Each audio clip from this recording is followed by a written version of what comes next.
Hi friends, ఈరోజు నేను chicken kebab ఈజీగా ఎలా చేయాలో చూపిస్తాను. హాఫ్ కేజీ చికెన్ని క్లీన్ చేసి పెట్టుకోవాలి. అలాగే పచ్చిమిర్చిని కట్ చేసి పెట్టుకోవాలి. కరివేపాకు కొద్దిగా, కొత్తిమీర కొద్దిగా, అల్లం వెల్లుల్లి పేస్ట్, ఇవన్నీ చికెన్లోకి వేస్తున్నాను. తర్వాత తగినంత కారం వేసుకోవాలి. నేను 1.5 స్పూన్ వేసుకున్నాను.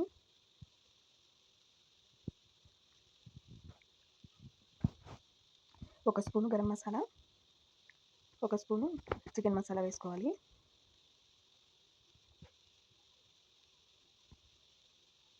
అలాగే తగినంత సాల్ట్ వేసుకోవాలి.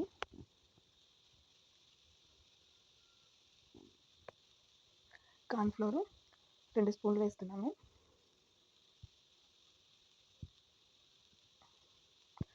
రెడ్ కలర్ పొడి కొద్దిగా చిటికెడు వేస్తున్నాను. ఇప్పుడు బాగా మిక్స్ చేసుకోవాలి. కొద్దిగా వాటర్ వేసుకొని లూజ్గా సరిపోయేలాగా చేస్తున్నాను. ఇలా కలిపి పెట్టుకోవాలి బాగా. ఇప్పుడు ఆయిల్ బాగా హీట్ అయిన తర్వాతనే వేసుకోవాలండి. ఇలా చికెన్ని మొత్తం ఆయిల్లో డీప్ ఫ్రై చేసుకోవాలి.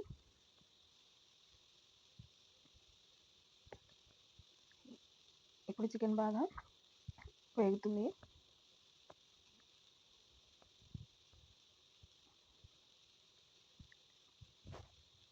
ఇప్పుడు చికెన్ బాగా ఫ్రై అయిందండి. ఇక